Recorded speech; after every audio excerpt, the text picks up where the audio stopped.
making sure that it is doing the real, thorough, and the precise prediction of this exam.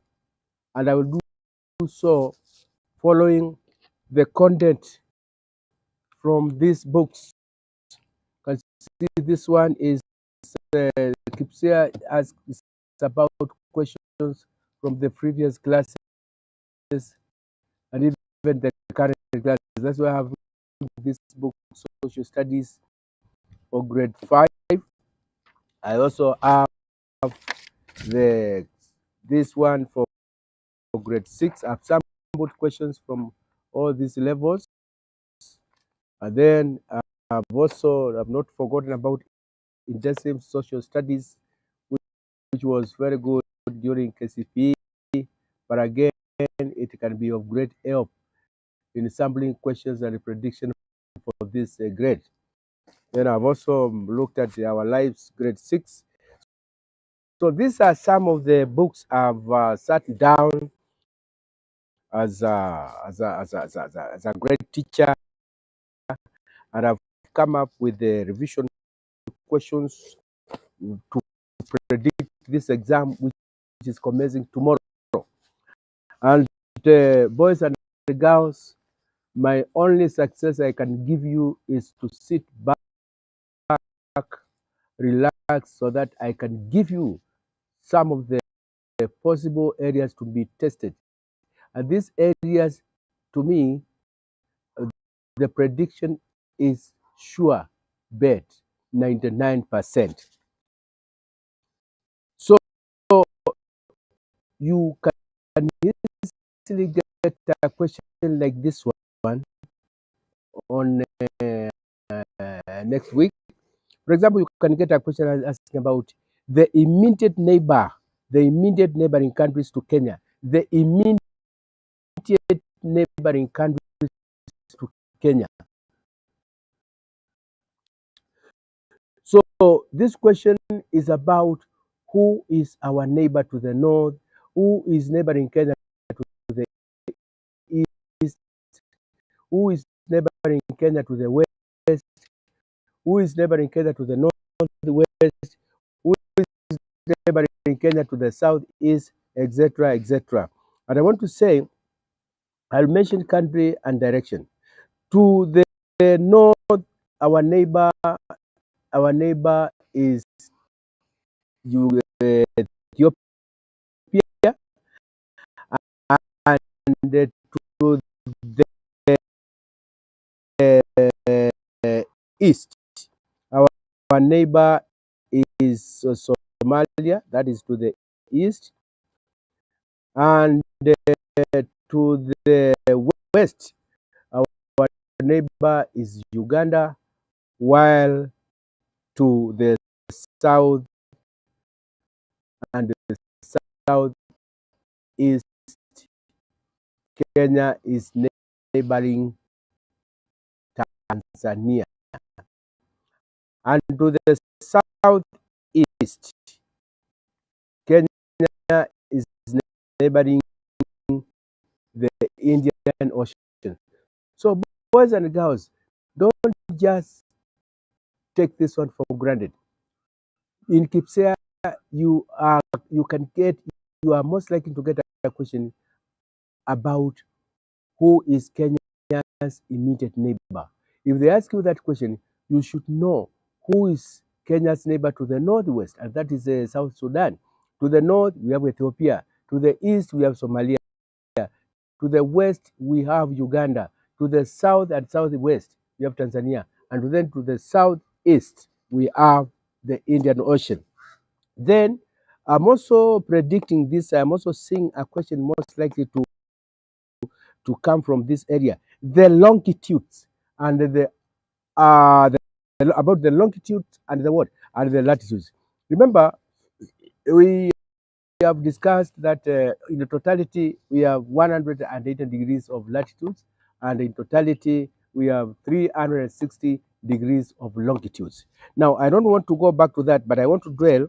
You can have a question like this one. you can be asked to name the characteristics of longitudes. A question can be posed like this: which one among the following is not a characteristic of longitudes? And here I want to give you about 4 characteristics of longitudes. One of them is longitudes, they run from north to south. That is one characteristic. Longitudes, they are also called meridians.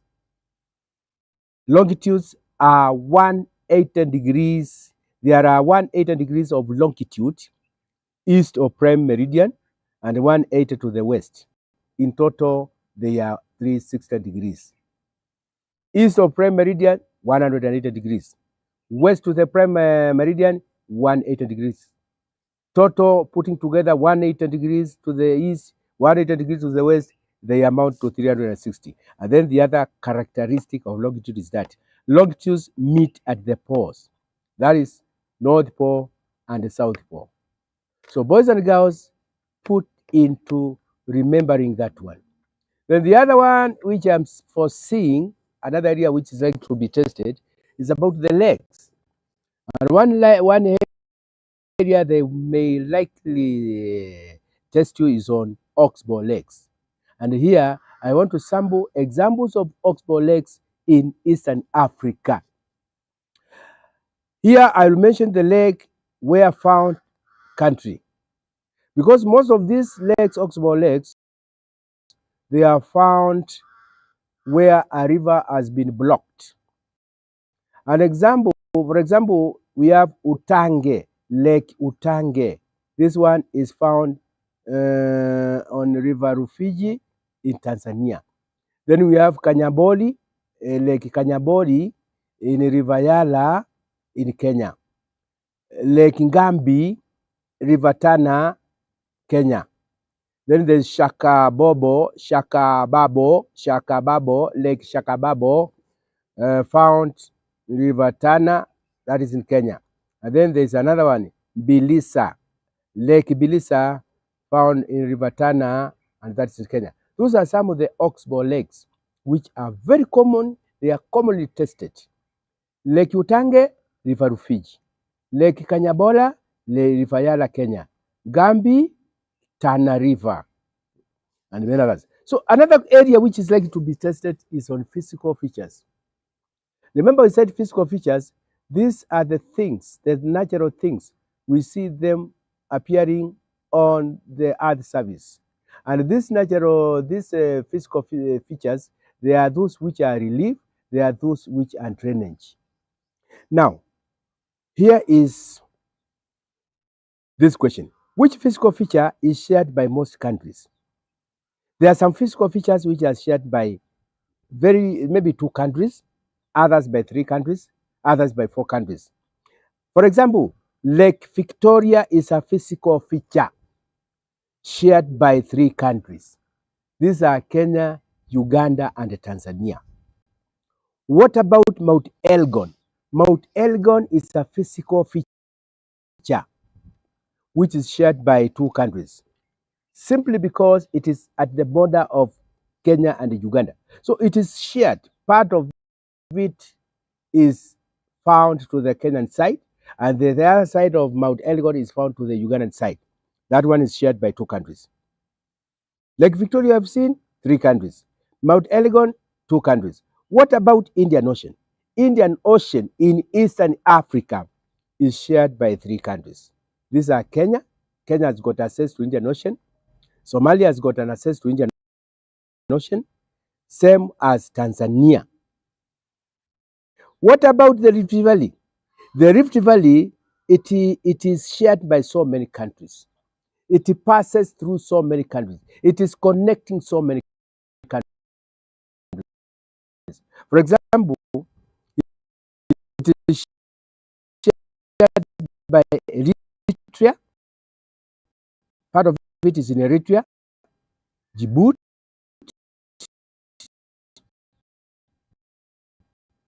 Ethiopia, Kenya, Uganda, Tanzania, Rwanda, and Burundi. That is Eritrea, Kenya, Rwanda, Djibouti, Uganda, Burundi, Ethiopia, Tanzania. Those are 8 countries. So a question can be posed. Which physical feature is shared by many countries? Please be very wise. If it is a lake, get to know how many countries are sharing that lake. If it is a mountain, get to know how many countries share that mountain. If it is like the Valley, it is covering so many areas. That's why if they ask you among those,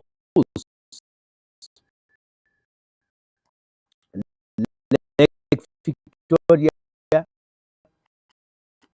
Mount Elgon, Indian Ocean, and Rift Valley, which one of them is shared by many countries? Automatically, the answer would be the Rift Valley. Then you can get another question on capital cities of these 11. Eastern Africa comprises of 11 countries. The largest being Sudan, the smallest being Djibouti. Then it is very important, boys and girls, you remember all the capital cities. And please, you remember well.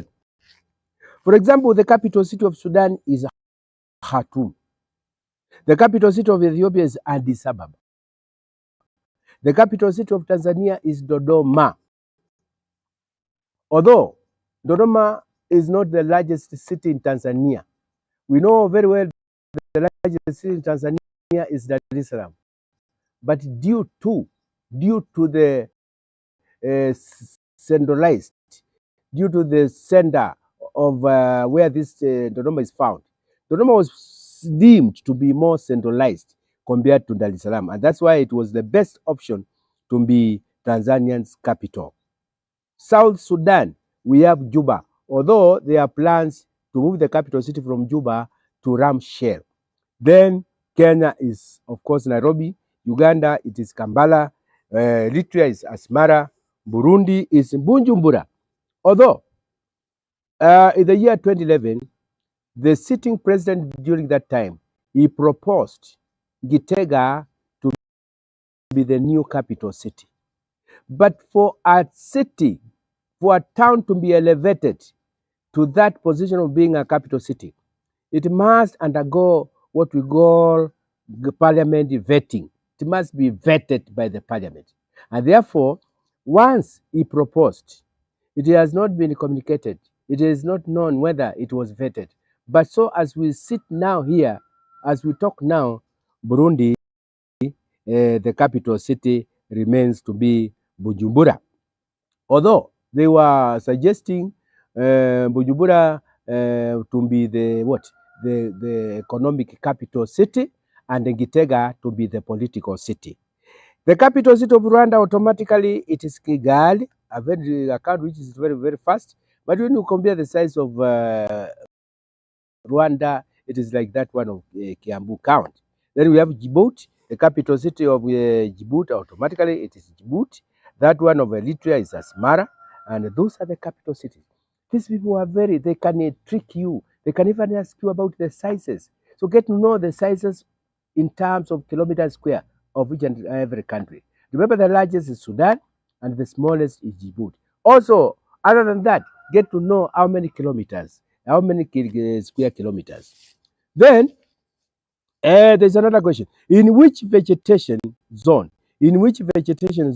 is baobab and acacia trees common? those two types of trees: baobab, and acacia. And I want to take you through some of the vegetations and the types of trees and grass found. Desert. There are few patches of coarse grass, and the cactus is also found there. That is in a desert. And in a semi-desert, what kind of vegetation?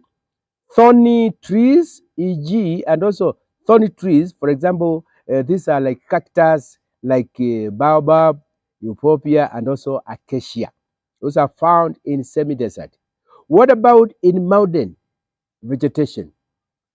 This is kind of vegetation found: hardwood trees, softwood trees, bamboo, heath, and the moorland. And of course, there's bare rock that is now down. And also, there's also grassland, savanna grassland. You can say savanna grassland, rainforest, bamboo, heath and the moorland, and of course, at the top, we have snow and bare rock. Savanna woodland. Savanna woodland, especially in central Tanzania. Central Tanzania, we have got two types of savanna. Savanna is divided into two. We have savanna grassland and savanna woodland. Savanna woodland has more trees than grass. Savanna woodland, one characteristic of it is that it has more trees than grass.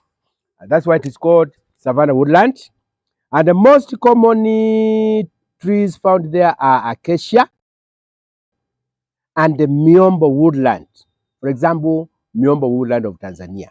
Savanna grassland, it is composed of tall grass known as elephant grass.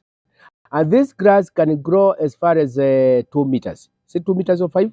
Then there are a few scattered trees such as acacia, baobab, and euphorbia. So remember that, boys. Remember that. As you peruse your notes, don't forget to peruse the different types of vegetation. Then there's what are the importance of historic built environments in Eastern Africa? What are the importance of historic built environments? There are so many importance. For example, these historic built environments, they create, they create a sense of belonging. They tell us our origin, where we came from. That's one importance. The other importance is that they do provide employment opportunities. Then they also serve as a source of learning center. They serve as a source of learning center. And lastly, but not least, they also attract. They also attract tourists. They attract tourists and the foreign exchange. And also, they enable social interactions with the friends, family, and of course, friends. Then you can be asked to give the reasons that led to the Nandi migration from where they were living initially. Remember, Nandi, they are Nilotes. So the same reasons which meant the other Nilotes to move from wherever they were, that is southern Sudan, are the same reasons as to why the Nandi had to migrate. And some of these reasons were Nilotes, they were looking for pasture for their animals simply because they were pastoralists. That was one of the reasons. They were also running away from diseases which killed their animals. And also they were moving away from drought and hunger.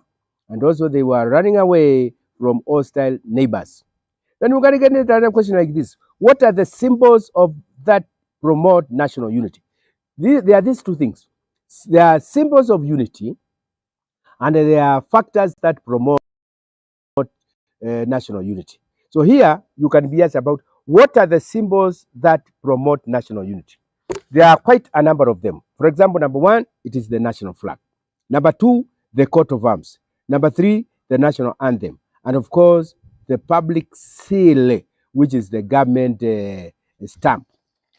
Then, going on, you can still get another question like, why do people pay taxes? There are so many reasons why we do pay taxes as Kenyans. People complain we are being overtaxed. But as a country, remember, it said a government does not have money of its own. The government depends on the collection of its taxes.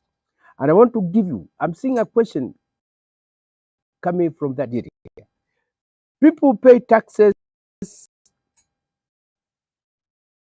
Why do people pay taxes?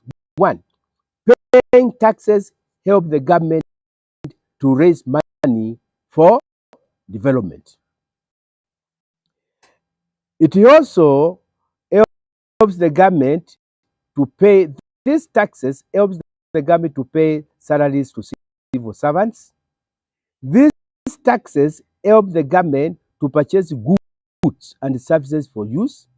These taxes also enable the government to pay telecom bills, to build and provide supply, to build and provide and also supply medicine to hospitals, to pay electricity bills, water bills, and also this money is used for development on projects such as building schools, building social amenities, building roads, airports, mega dams, building seaports, providing water services, drilling boreholes for the mwananchi. So there are so many things that can be done by the government through this tax. Then another area that is you are likely to be tested is the number of how many member states make up EAC. How many countries are the member states of East African Community? Well, one of them is Kenya, Uganda, Tanzania, Rwanda, Burundi, not forgetting South Sudan, DRC, and Somalia. And don't forget, EAC was initiated in the year 1967. By then, there were only 3 countries. Those were Kenya, Uganda, and Tanzania. Then, identify some of the solutions to problems associated with mining. Mining, extraction of valuable stones from underground. Identify some of the solutions. There are so many problems that are caused by mining. But here you can be asked to identify one solution to problems associated with mining. And I've given you about 3 solutions. One of them is by planting trees and grass to restore wasted land. By planting trees and grass to restore the wasted land, and also to close up the mines using environmental friendly measures. To close up the mines, where you have done the mining, you close up the mine using environmental friendly measures. And lastly, another solution is controlling soil, water, and air pollution that comes from the mines. You control the soil, water, and the air pollution that comes from the mine. Then you can also expect a question on like this one. What are some of the effects? What are some of the effects of mining? Effects of mining, there are quite many. Effects of mining on the environment, there are so many. This may include, it causes air pollution. Mining causes air pollution.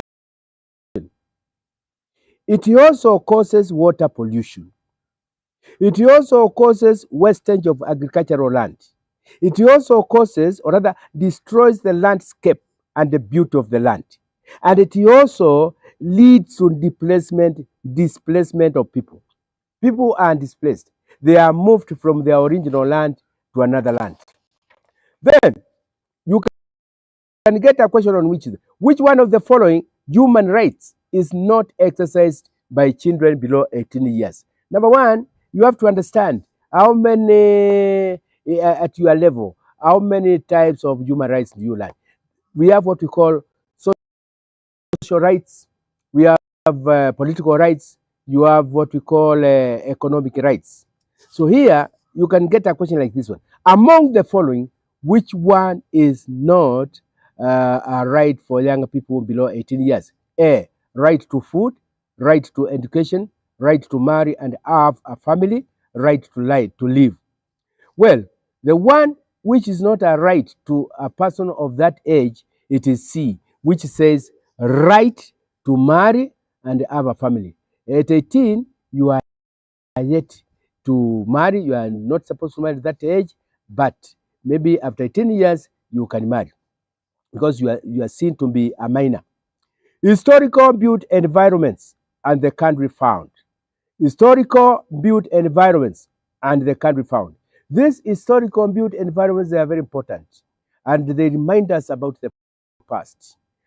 And they are also tourist attraction. So I'm going to mention about tourist attraction country it is found. For example, number one, in Rwanda, we have the Kigali Genocide Memorial Museum. In Uganda, we have Namgongo Shrine. Kenya, we have Fort Jesus. Sudan, we have Roman Kiosk. South Sudan, we have John Garanga Mausoleum. Eritrea, we have St. Francis of Assisi Museum. Burundi, we have Independence Monument. Somalia, we have the Black Oak Crash Site Museum. And then in Djibouti, we have a monument built historic built invented by the name the People Palace, that is in Djibouti. Next, and then the Sky Monument is found in Tanzania, and lastly in Ethiopia we have Victory Monument. What are minerals? What are some of the minerals mined in East Africa?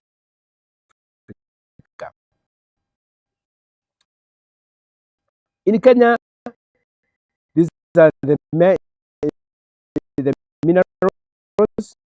main minerals, limestone, soda ash,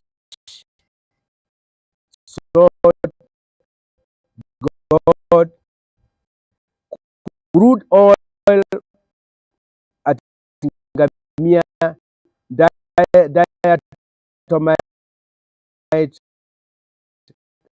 harianduzi, phosphor at Kerio Valley. Then in Somalia,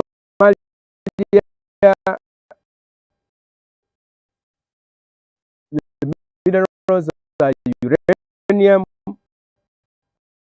and of course limestone.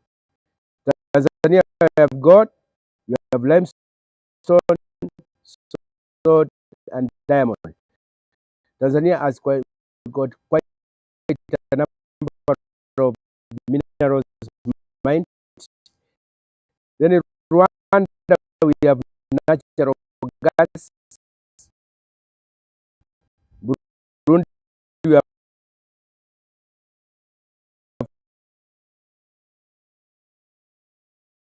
Uganda, we have copper, crude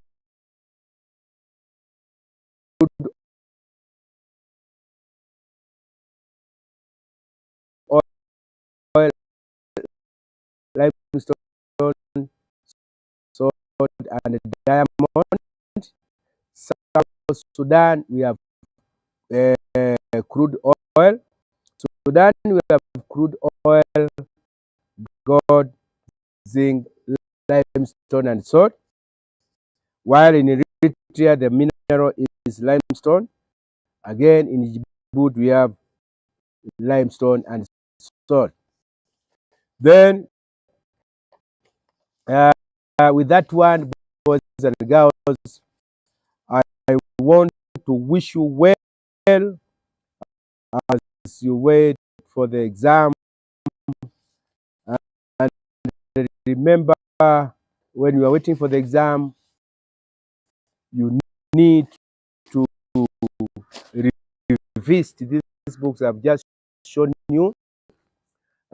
This one is Social Studies Grade 5, and this one is Social Studies, the course book for Year 6, this one. And these questions I've been going through, I've also supplemented my research on this book and also this book. So, and also Atlas. Atlas is very important. And an Atlas, you can use an Atlas, especially you check the following. You check the game parks, location of game parks, national reserves. Something else I also want you to do research is the main tourist attractions in Eastern Africa, along the coastal area, which is sand beaches. I also want you to locate positions of lakes, especially the lakes found in each and every branch of the Rift Valley. Check to see those lakes which are found in the eastern branch. For example, Lake Turkana, Baringo, Bogoria, Lake Nakuru, Naivasha, Lemendaita, going that way, Lake Magadi, all the way to Natron. Then check the other side of the western branch, Lake Edward, Lake Kivu, and Waterview. So the other one, you check the mountains, position of mountains, the height of mountains, because I believe you will get, and also how mountains were formed, the host, the block. Otherwise, I wish you well. I wish you thorough preparation. And if you have followed me keenly, you can rewind the video. And I want to say, mine today was just to give you success as far as social studies is concerned, because I believe that one is a thorough revision, is a good prediction, it is a sure bet prediction of social studies. And you will get so many questions from that lesson. For now, bye. Welcome, boys and girls, wherever you could be watching me. This is Mafunzo New Curriculum Television coming to you live and direct. Today is a very special session because I want to do thorough prediction of KPSEA, KPSEA grade 6 exam, which they are starting this week. On Friday, they had sitting rehearsal, and then from Monday, 28th October, they will now embark in the real exam. So today, Mafunzo New Curriculum has not start back, but it is also taking part, making sure that it is doing the real, thorough, and a precise prediction of this exam. And I will do so following the content from these books. You can see this one is KPSEA is about questions from the previous classes and even the current class. That's why I have this book, Social Studies for grade 5. I also have this one for grade 6. I've sampled questions from all these levels, and then I've not forgotten about intensive social studies, which was very good during KCPE, but again, it can be of great help in sampling questions and prediction for this grade. Then I've also looked at our lives grade 6. So these are some of the books I've sat down as a great teacher, and I've come up with the revision questions to predict this exam, which is commencing tomorrow. And boys and girls, my only success I can give you is to sit back, relax, so that I can give you some of the possible areas to be tested. And these areas, to me, the prediction is sure bet 99%. So you can easily get a question like this one on next week. For example, you can get a question asking about the immediate neighboring countries to Kenya, the immediate neighboring countries to Kenya. So this question is about who is our neighbor to the north, who is neighboring Kenya to the east, who is neighboring Kenya to the west, who is neighboring Kenya to the northwest, who is neighboring Kenya to the southeast, etc., etc. And I want to say, I'll mention country and direction. To the north, our neighbor is Ethiopia, and to the east, our neighbor is Somalia, that is to the east, and to the west, our neighbor is Uganda, while to the south and the southeast, Kenya is neighboring Tanzania, and to the southeast, Kenya is neighboring the Indian Ocean. So, boys and girls, don't just take this one for granted. In KPSEA, you are most likely to get a question about who is Kenya's immediate neighbor. If they ask you that question, you should know who is Kenya's neighbor to the northwest, and that is South Sudan. To the north, we have Ethiopia. To the east, we have Somalia. To the west, we have Uganda. To the south and southwest, we have Tanzania. And then to the southeast, we have the Indian Ocean. Then I'm also predicting this. I'm also seeing a question most likely to come from this area. The longitudes and about the longitude and the what and the latitudes. Remember, we have discussed that in the totality we have 180 degrees of latitudes, and in totality we have 360 degrees of longitudes. Now, I don't want to go back to that, but I want to draw